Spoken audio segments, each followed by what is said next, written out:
Assalamualaikum warahmatullahi wabarakatuh.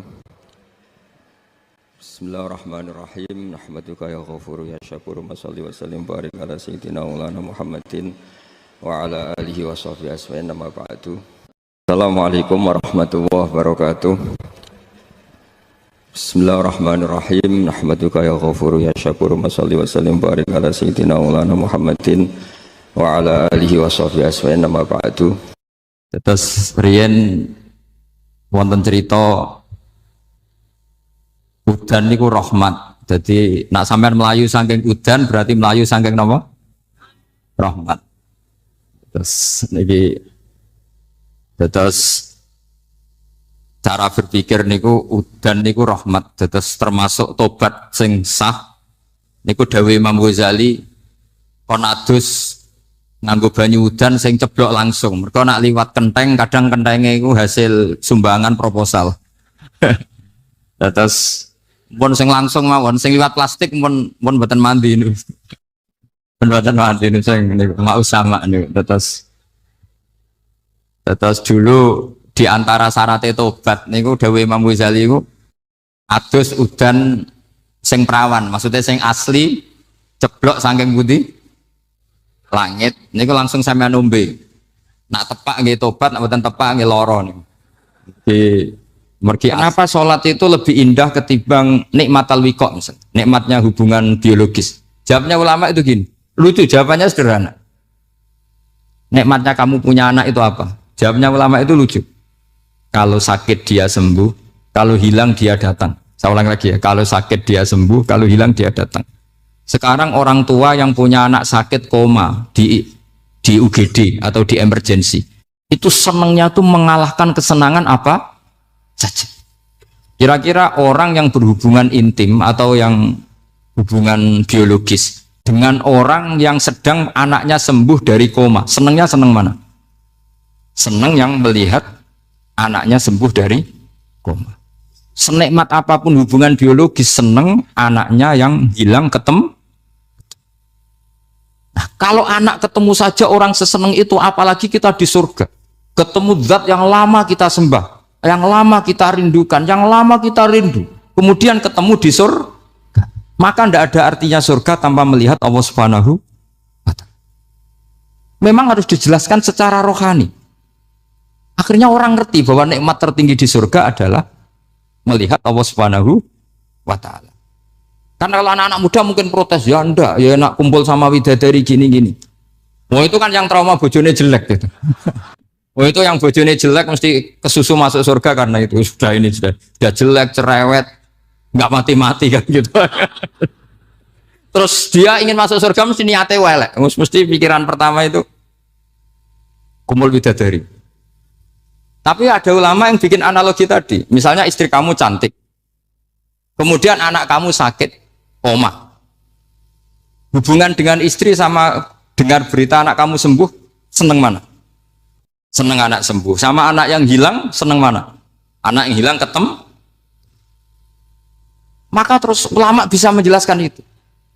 Kalau orang ketemu anaknya seseneng itu, apalagi ini ketemu Tuhannya yang bertahun-tahun disembah, kemudian tidak pernah melihat. Di surga itu nanti kita melihat Allah Subhanahu.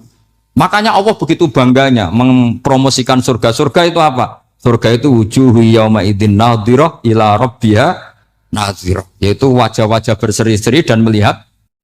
Itu tanpa dijelaskan seperti ini Anda akan janggal, enaknya di mana? Tapi setelah dijelaskan detail gini oleh ulama, maka kita akan tahu an-ni'matul uzma sing enggak ada perbandingannya adalah nikmat masuk apa? Surga karena melihat Allah Subhanahu wa ta'ala. Ya jadi saya berkali-kali pokoknya minta sekali, hadil umat harus umat yang rasional, terutama dalam mengemban tauhid. Karena tauhid ini yang disebut kalimah. Sampai Allah mengistilahkan kepada Nabi Ibrahim itu waja'alaha kalimatam baqiyatan fi aqibi. Kalimat tauhid adalah kalimat yang akan abadi di anak cucunya Nabi Ibrahim. Baik anak cucu yang karena gen, mau anak cucu yang karena sebab, yaitu santri dengan kiai. Dan itu caranya gimana? Umat Islam jangan berhenti belajar mantek. Makanya di MGS, di Qudsiyah, di TBS, semua pondok pasti ngajarkan mantek, di Bendan, ilmu logika. Itu tadi, kalau kamu tidak bisa menemukan tauhid dengan cara tadi, dengan cara al-alam mutaghayyir wa kullu mutaghayyir hadis la budda min buktis, paling tidak pakai ilmu yang dilakukan Rasulullah Shallallahu Alaihi Wasallam. Itu masyhur itu. Saya sering cerita di mana-mana. Ada orang namanya Jubair bin Mut'im, Muhammad bin Jubair bin Mut'im. Itu dulu dia kafir. Dia orang pinter sampai dipasrai jadi negosiator untuk mengurus tawanan perang Badar yang ditawan Rasulullah Shallallahu Alaihi Wasallam. Ketika datang di Medina, delalah pas maghrib, Nabi baca wattur wa kitabim mastur. Di antara ayat yang dibaca Nabi itu am khuliqu min ghairi syai'in. Masa manusia sebanyak ini kemudian mereka diciptakan oleh ketiadaan. Min ghairi syai'in itu oleh ketiadaan. Masa alam raya yang wujud ini, alam raya yang punya eksistensi ini kemudian penciptanya adalah ketiadaan. Padahal wal adamu la yakhluqu wa la yu'assiru wa la kadza wa kadza. Tentu sesuatu yang tidak ada itu tidak bisa dikatakan sebagai pencipta. Wong nggak ada, jadi faktor saja nggak mungkin apalagi jadi pencipta. Itu Nabi habis sholat langsung beliau sungkeman, ya Muhammad, saat ini juga saya iman. Karena logika yang dibangun ayat yang kamu baca itu menghabiskan semua logika saya. Intinya logika tauhid itu akan mengalahkan semua teori non tauhid. Itu yang disebut bal naqdhifu bil haqqi 'alal batili fayadmaghuhu fa idza huwa zahid. Kebenaran tauhid itu akan menghancurkan kekuatan apa saja. Fayadmaghuhu itu di tafsir Tobari disebut dorbatan tasujud dimah. Satu pukulan sing sampai menjadikan otak itu hancur. Lainnya disebut damagho, dimah itu maknanya otak. Maka kamu jangan khawatir kalau Islam didiskusikan di Uni Soviet, didiskusikan di Kanada, didiskusikan di Korea, pasti kalimatul tauhid akan mengalahkan kalimatul batil. Pasti ja'al haqqu wa zahaqal batil, innal batila kana zahuq. Tapi syaratnya kita harus kuat. Makanya saya ini senang sekali yang namanya ngaji itu saya senang. Karena saya tadi bercita-cita ingin jadi dosen setelah mati. Karena di dunia sudah tidak jadi apa? Dosen. Saya ingin seperti Imam Amudi.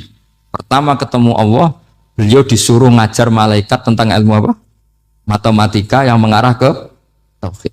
Jadi diajarkan. Kamu tahu angka 2, angka 3, angka 4, semuanya bersumber dari angka 1. Berarti semuanya berawal dari 1. Gak tahu setelah itu malaikatnya dites lagi apa enggak, gak tahu. Pokoknya pas itu malaikat ya paham semua. Oke. Kayak apa hebatnya umat Rasulullah Shallallahu Alaihi Wasallam? Karena akalnya kuat. Sehingga kita harus kuat. Sehingga kalimat yang benar disebut kalimat haqqin alaiha nahya wa alaiha. Nah, kalimat yang salah disebut kaburat kalimatan takhruju min afwahim. Kalimat menjadi kalimat karena diucapkan. Tapi tidak menunjuk hakikat. Kayak ini misalnya, ini tutup, ini putih. Terus saya katakan hitam. Berarti saya mengatakan ini hitam. Sebagai kata-kata karena diucapkan. Tapi tidak pernah menjadi hakikat. Karena hakikatnya ini putih. Itu hebatnya Quran. Makanya Quran kalau gojlek orang kafir itu, gojlek orang kafir itu sebut apa? Kaburat kalimatan takhruju min afwahim. Tapi untuk kalimat tauhid dikatakan apa? Yusabbitu walladzina amanu bil qaulif tsabit fil hayatid dunya wa fil akhirah. Sebagian disebutkan wa ja'alaha kalimatam baqiyah. Kenapa kalimat tauhid itu kalimat yang abadi? Karena Allah sebagai Tuhan di dunia juga sebagai Tuhan di akhirat dan selalu Tuhan pada masa yang tidak terbatas. Itu disebut wa ja'alaha kalimatam baqiyah. Kemudian umatnya Nabi mengganti kalimat yang gampang. Allah punya sifat baqo, punya sifat akhir. Maksudnya akhir itu la akhiralah. Terus semuanya.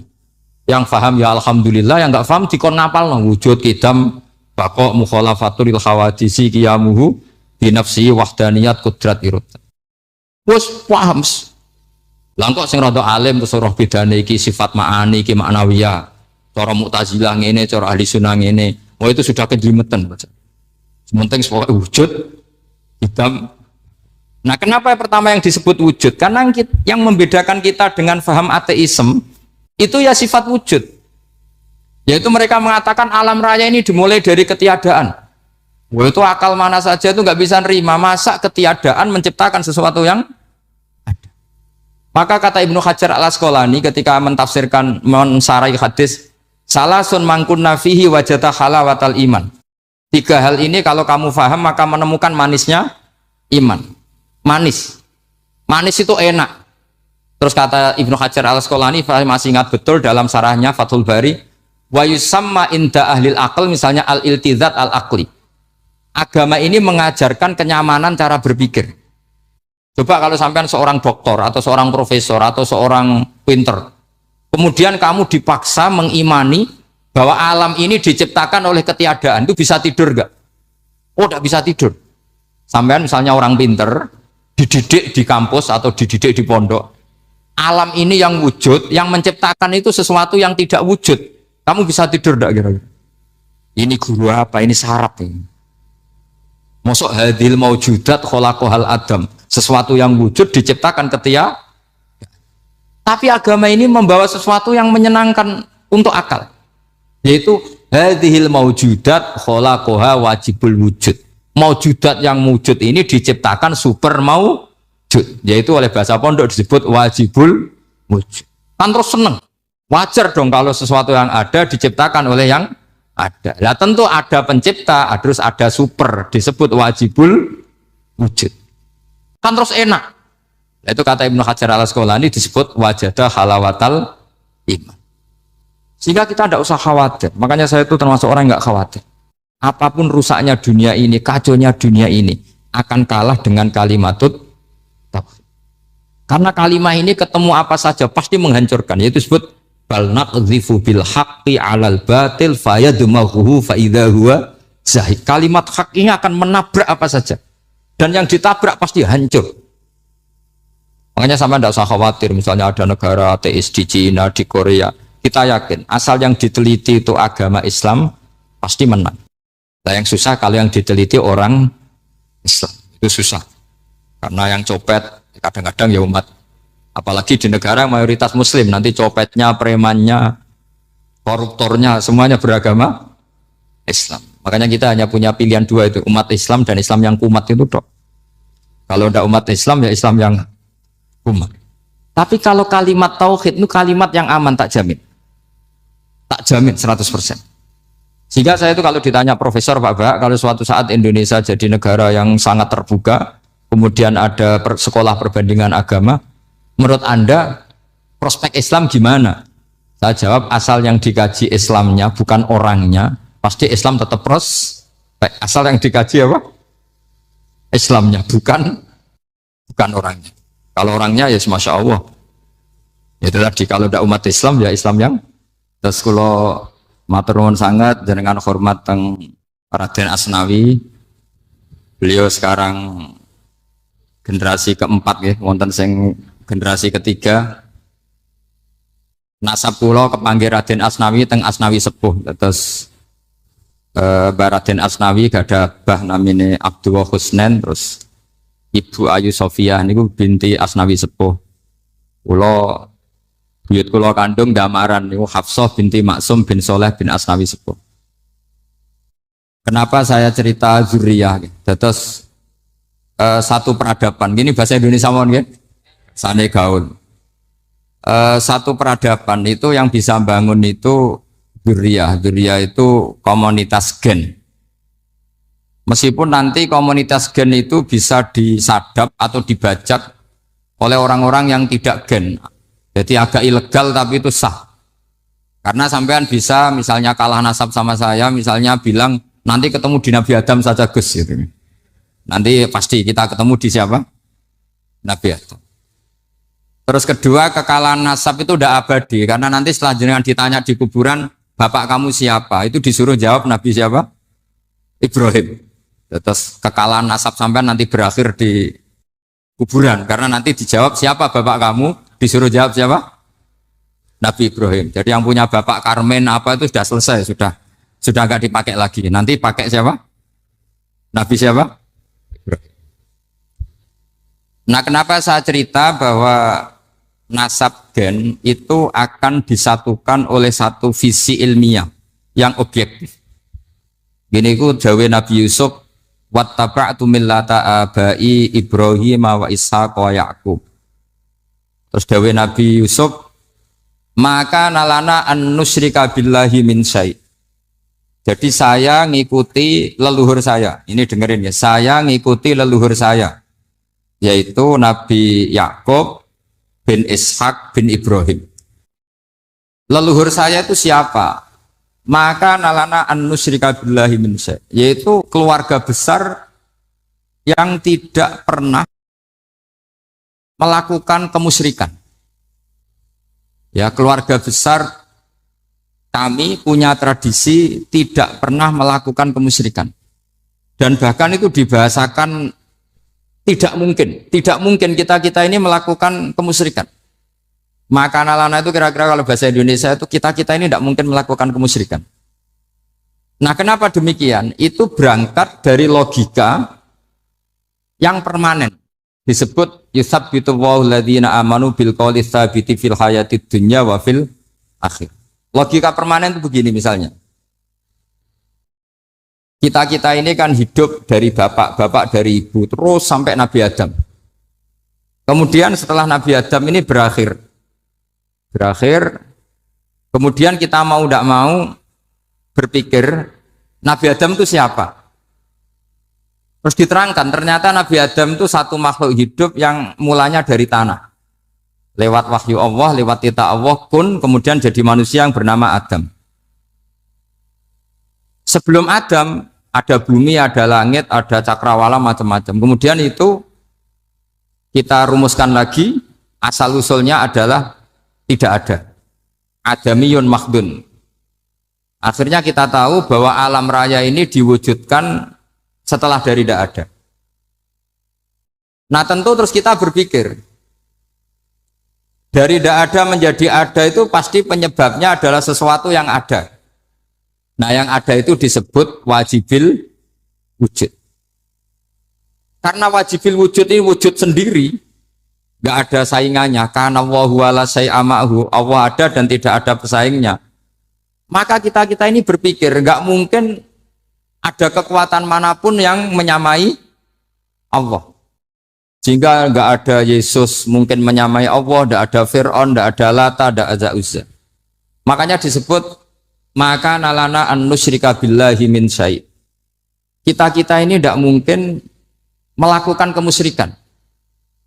Sama nggak usah tanya saya, Gus, tapi orang menjadi musyrik itu kan mungkin. Jawabannya itu tetap nggak mungkin.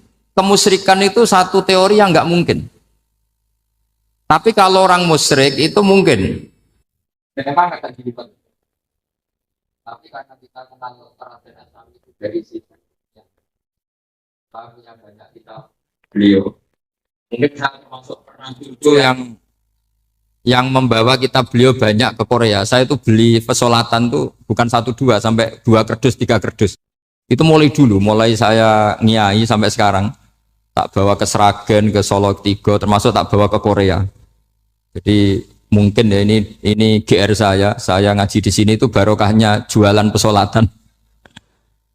Tapi bukan jualan yang cari laba enggak, karena tak gratiskan, tapi itu dagang akhirat lah kira-kira gitu. Jadi kalau saya masuk neraka kita era pantas wong bakul pesolatan kok masuk neraka gitu. Kayak itu enggak pantas itu. Karena saya termasuk orang ya yang cara berpikir itu optimis. Dulu di sini ada orang alim alama namanya Raden Asnawi. Terus kemudian sejarah agak berpolemik, ada yang mengatakan beliau itu muridnya Syekh Nawawi, ada yang mengatakan tidak. Apapun itu yang saya yakini adalah beliau ya saling istifadah lah, saling bermanfaat bagi Syekh Nawawi Banten.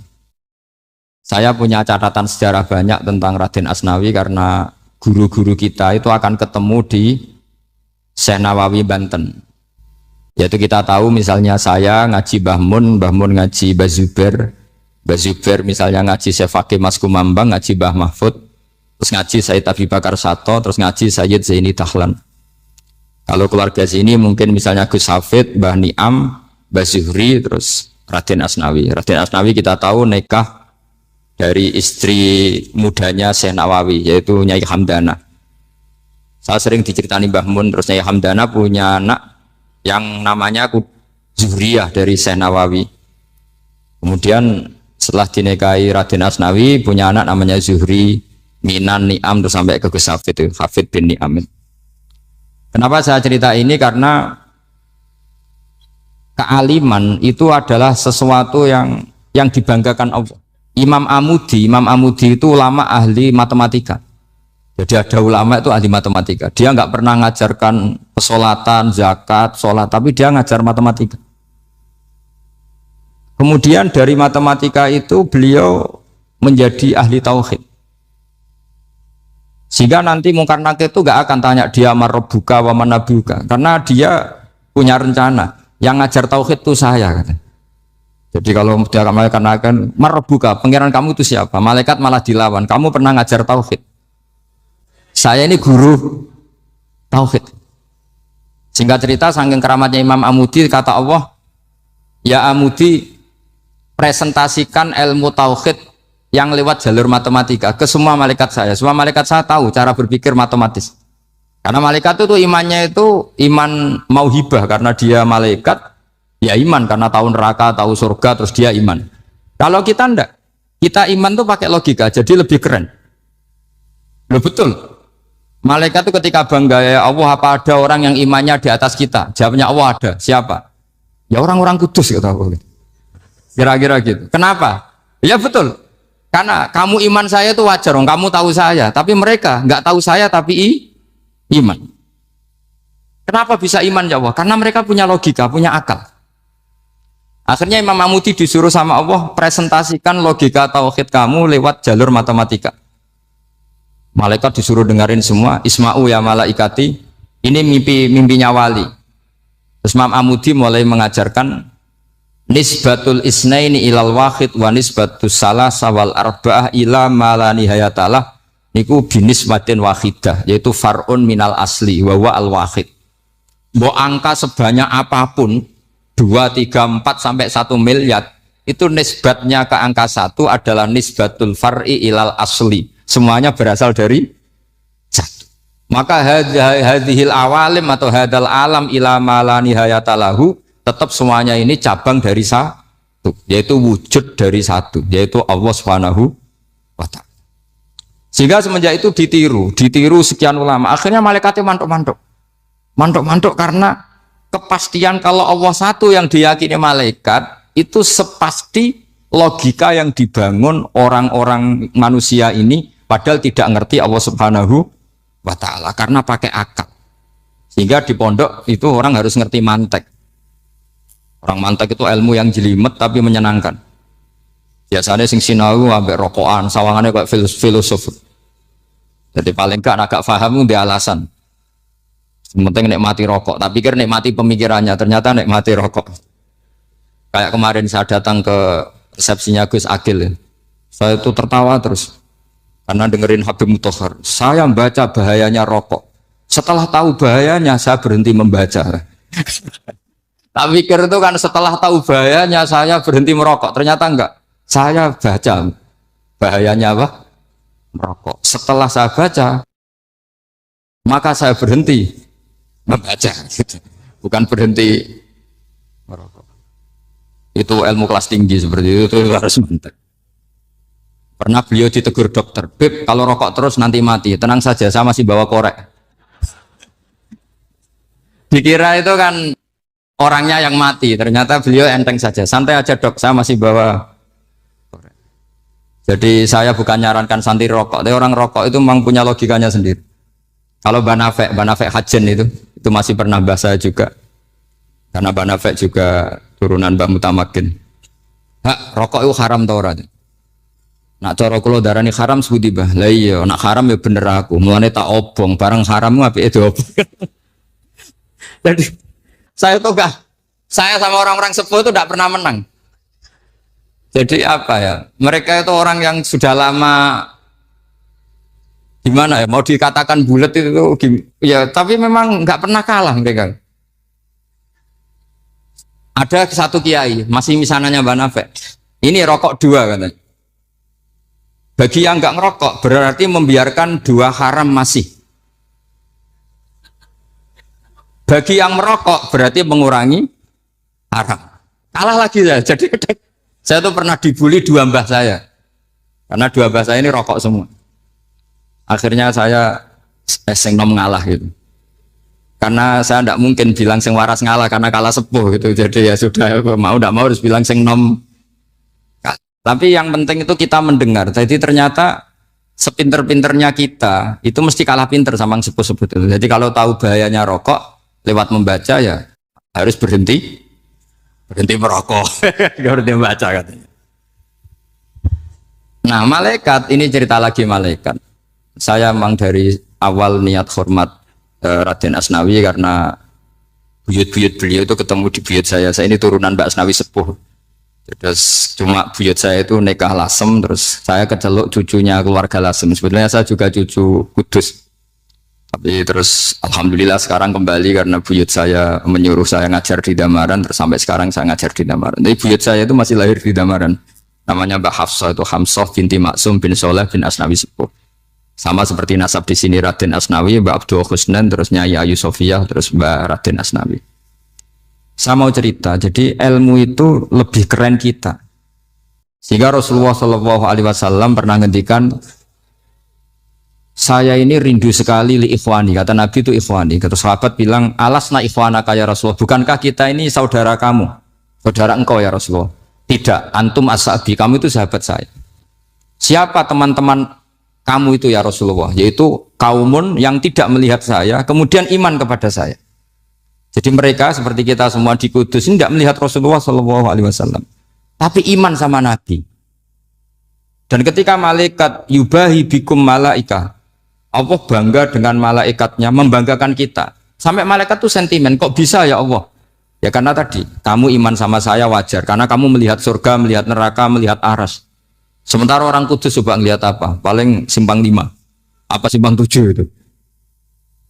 Tapi imannya nggak kalah dengan malaikat. Kenapa nggak kalah? Karena tadi kita diajarkan bahwa nisbatul isnaini wassalasah wal arba'ah ila ma la nihayatalaha itu sama-sama nisbatul far'i ilal asli. Tetap yang asli adalah angka 1. Jadi nggak mungkin aslu hadhil asya nggak dari Allah itu.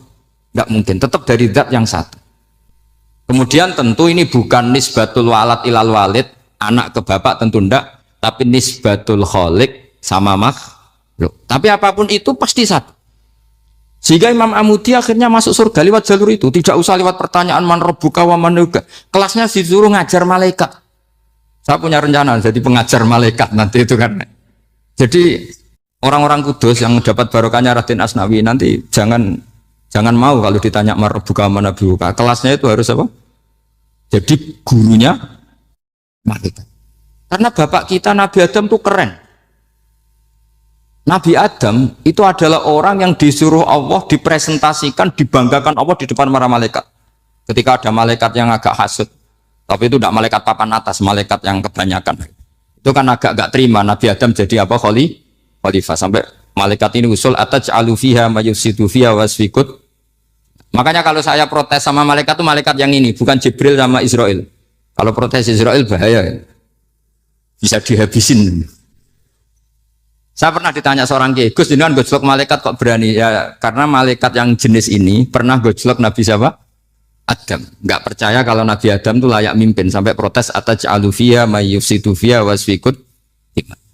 Tapi apa yang terjadi? Allah mengajarkan satu ilmu di Nabi Adam kemudian disuruh meresentasikan. Qala ya Adamu ambihum bi asma'ihim. Adam, coba kamu presentasikan ilmu kamu. Setelah Nabi Adam fasih mempresentasikan ilmu, kata Allah, kamu bisa enggak sepinter Nabi Adam? Enggak bisa ya Allah. Makanya sudah saya bilang, ini a'lamu malah. Saya lebih tahu siapa yang layak mimpin. Jadi layak mimpin itu pertama harus kuwatul ilm. Ilmunya itu harus kuat. Nanti saya akan cerita hubungannya Raden Asnawi dengan Syekh Nawawi. Apa itu hubungan teman, apa murid guru, itu memang masih jadi polemik sampai sekarang. Kalau saya ya keyakinan saling istifadal. Ini bahasa netral, tidak murid guru tapi saling apa? Istifadah. Kata Syekh Nawawi dalam tafsir Munir itu, ilmu itu nomor 1. Sehingga beliau setiap ada ayat fa inna hizballahi humul ghalibun, beliau pasti menafsiri bil hujjah wal barohin la bisaulah. Saya masih ingat betul takbirnya, memang saya hafalkan. Tapi bukan untuk modal pidato, bukan modal sebagai wong alim. Kalau pidato gampang. Pidato itu semua orang bisa. Kalau jadi orang alim itu tidak gampang. Lebih susah lagi orang alim buat pidato. Itu kalau nggak pernah mbah saya tidak mau. Karena memang saya terkenal nggak suka pidato. Satu memang nggak bisa. Nomor dua tidak ingin. Nomor tiga ya rugi. Karena pidato itu nasib-nasiban ya. Kalau nasib baik kamu tidak paham itu, wah Gus Bah ilmunya tinggi sehingga kita tidak paham itu kalau nasib baik. Kalau nasibnya tidak baik, nak ngendikan bulat sama itu tepat-tepatan. Dan Syekh Nawawi itu benar, Raden Asnawi juga benar, semua guru-guru kita benar. Karena agama ini sebetulnya bukan masalah negara, tapi masalah logika yang sehat. Uni Soviet itu pernah mengkooptasi Uzbek, Ceknya, Tajikistan, itu 100 tahun. Orang dipaksa ateis.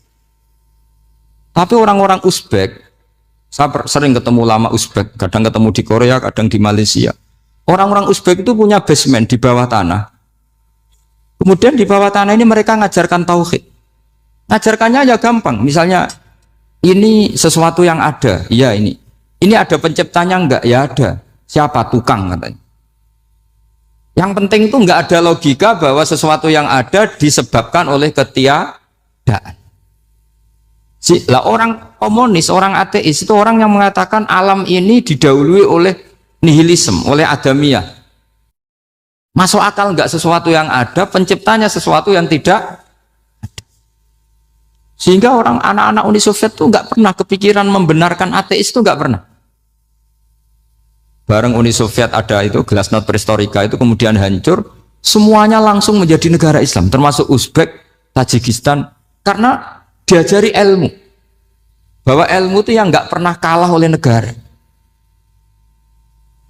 Sehingga saking pedenya Rasulullah SAW ketika Sulhul Hudaybiyah, ini agak jelimet tapi gampang dicerna. Sulhul Hudaybiyah itu satu perjanjian yang semuanya merugikan Rasulullah.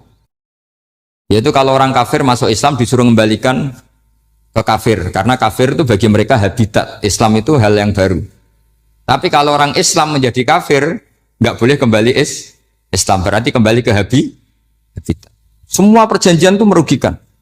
Sampai masyhur Sayyidina Umar protes ke Rasulullah, jenengan masih nabi.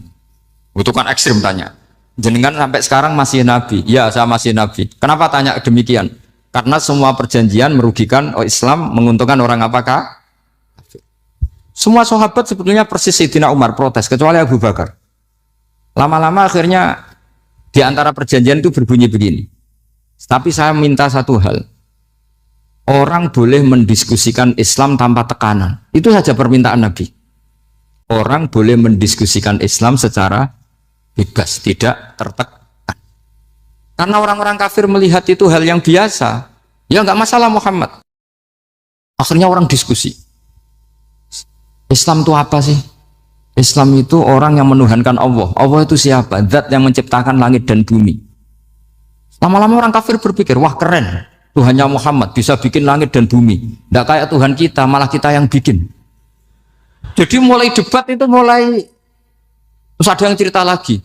Saya pernah loh nyembah Lata, pas itu dikencingi luwak. Masa ailahun ya bulu ali sa'laban, masa Tuhan kok dikencingi luwak? Yang agak-agak ahli kitab ya diskusi lagi. Wah kayaknya Yesus tidak Tuhan. Masa Tuhan kok kelaparan, lemes, wah repot nanti. Jadi makanya Allah ketika gojlok wa ummuhu siddiqah kana yakulani ta'am. Mal masihu ibnu Maryam illa rasul qad khalas min qablihir rusul wa ummuhu siddiqah kana yakulanit.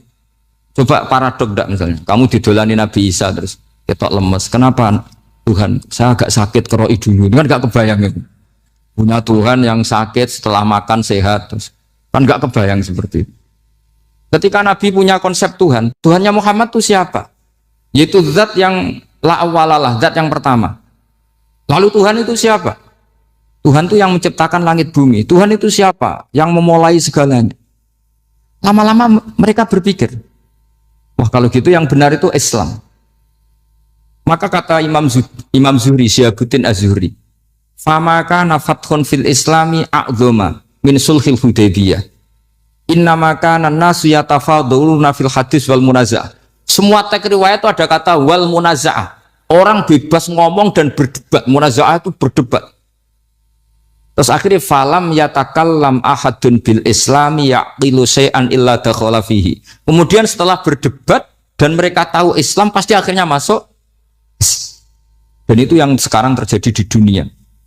Makanya saya pernah ditanya seorang profesor, Gus, kalau di Jogja ada sekolah perbandingan agama, menurut Anda gimana? Asal itu tentang agama, enggak apa-apa. Tapi kalau yang dibandingkan umat Islam itu jangan. Karena nanti kalau di Indonesia kira-kira yang copet itu ditanya agamanya juga Islam, yang koruptor juga Islam. Jadi kalau yang dikaji Islamnya enggak apa-apa, tapi orangnya jangan, kata saya. Karena yang bulat ya banyak, yang enggak sholat ya banyak. Tapi kalau Islamnya saja, misalnya adu konsep tentang Tuhan. Masyhur kita mungkin banyak yang melihat itu debatnya Stanley Fischer sama Ahmad Didat itu. Tuhan kamu siapa ini itu sama Didat cerita Tuhan saya itu lam yalid walam yulad walam yakul lahu kufuwan. Itu spontan ada seorang mahasiswi bilang sepertinya Tuhan Anda lebih menarik kan? Karena Tuhan Anda yang menciptakan langit bumi, yang Tuhan ini kok lahirnya sudah di bumi, masa lahir-lahir langsung jadi Tuhan. Jadi akhirnya falam yatakallam ahadun bil islami yaqilu syai'an illa dakhala fihi. Sehingga agama ini apa? Agama itu adalah kalimat tauhid. Kalimat itu apa? Logika yang terbangun.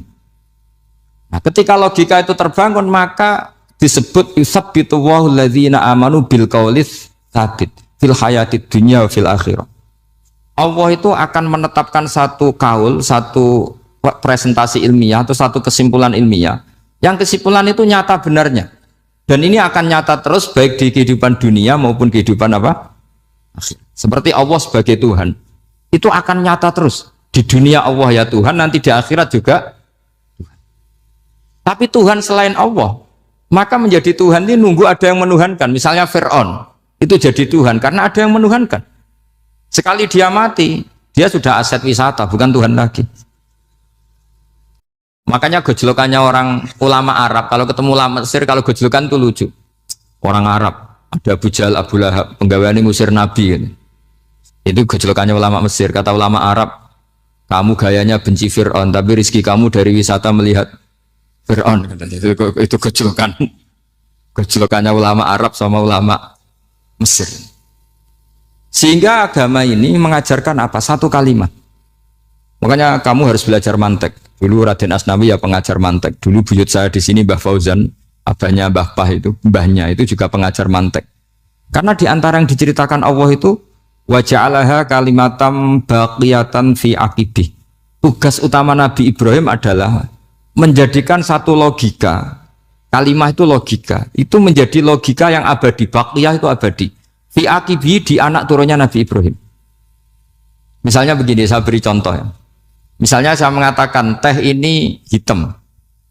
Itu menjadi kalimah. Kalimah karena diucapkan. Tapi tidak menunjuk hakikat karena tehnya berwarna apa? Kuning.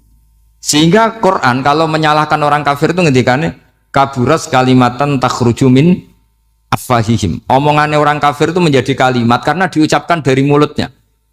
Kenapa menjadi kalimat? Karena diucapkan tapi tidak menunjuk hakikat.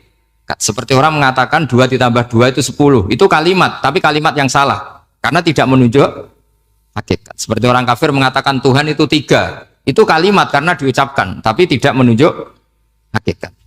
Tapi ketika seseorang mengatakan Allah itu Tuhan, Tuhan itu satu, itu disebut kalimatu haqqin 'alaiha nahya wa 'alaiha namut.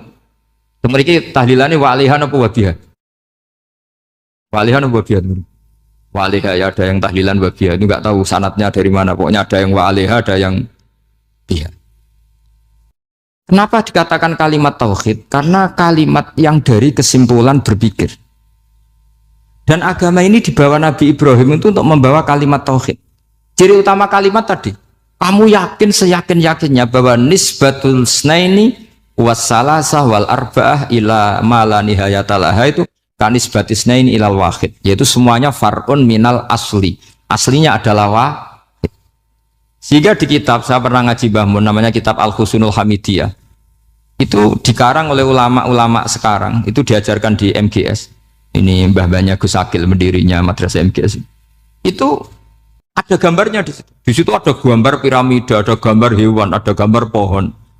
Kata yang ngarang, gambar sedetail ini, sejelimet ini dimulai dari nuqtah wahidah, tetap dimulai dari satu titik, dan ini disebut nuqtatil wujud.